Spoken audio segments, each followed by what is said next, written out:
wrath no greater. Good morning, appointed judges of justice. I stand before you on behalf of all women, girls, and those who do not identify as such, but still have the same anatomy, to ask for protections to be reinstated so we may seek the individual's choice and autonomy over our bodies. I wish not to see sisters, mothers, daughters, cousins jailed for having to cross state lines to save their lives and prevent further calamity, further assaults, further burdens on their health. I ask that our doctors not be legally barred from doing what is right for the mother, protecting us. I ask that such a legislator may be lifted and an amendment may be put in place to protect our bodies from further complications and legal seizure, for no one owns a body other than their own. May the husbands, fathers, brothers, sons, and those with status keep their pride for themselves and be punished for their crimes to the highest penalty.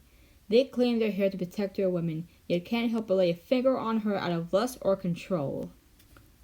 I was called upon by nothing but my heart, broken beyond repair at the sight of motherhood being weaponized to legislature, supported by the misunderstanding of a holy book and the authoritarian punishment for having a womb. You claim this is God's land, but who of us have actually acknowledged your vision of a theocracy, and of what importance has the separation of church and state influenced your decision-making? I may not have lived in this country very long, but I've watched long enough to know the grave reality your people will face if you continue to disregard their basic human rights, and the lack of compassion keeping those pockets locked to keep our clinics open for a safe abortion, a safe birth control, a safe chance of womanhood, or a choice in the matter at all. I may not have lived as a human for long, but my purpose in ensuring the protection of motherhood and fertility has been marred by your restrictions on what one chooses to do with their body. You say you're a believer, so why don't I feel your trust in my words? Is it simply because I don't attend the same church as you, listening to the same pastor who groomed and impregnated teen girls that you later jailed for seeking abortions? Or is it because I'm not meek and submissive like your God-fearing wife who still flinches at the sound of every door you slam? Or is it because I'm not the white-cloaked man who died for your sins? Whatever the reason may be, my wrath can no longer be held back, as you all have waited too long to protect your mothers, daughters, sisters, those with a womb, for the glorification of your idolized deity. This country will soon tear itself apart from the inside out and fall like the tyrannical empire does, and the survivors will spend another century to rebuild what could have been, had it not been for you anticipating the second coming.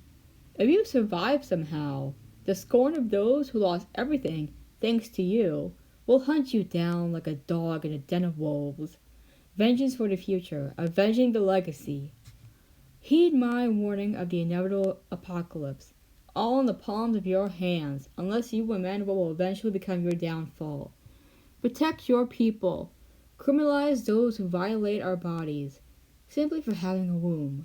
I thank you for letting me use this space to speak my mind and declare what needs to be done, for not only our community, but for our country, as the domino falls on us, and I shall return to my duties as a divine being of fertility, motherhood, womanhood, femininity, and reproductive health.